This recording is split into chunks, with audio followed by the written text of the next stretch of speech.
Hi, we're Big Wise dietitians, Andrea and Carrie. Whether you're going meatless to improve overall health or eating meatless for Lent, cooking with lentils is a great way to replace meat in recipes.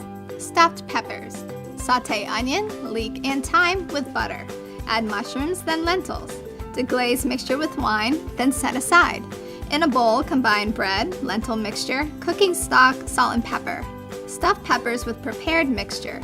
Bake until tops are golden and enjoy. Garlicky lentil ragu. Heat oil and add onion, celery, and carrot, then cook until soft. Add garlic and cook 1 more minute. Add cooked lentils, tomatoes with juice, butter, and thyme. Cook while stirring often until mixture thickens. Season with salt and pepper, drizzle with olive oil, and sprinkle with Parmesan to serve over pasta. For these recipes and more, visit bigY.com.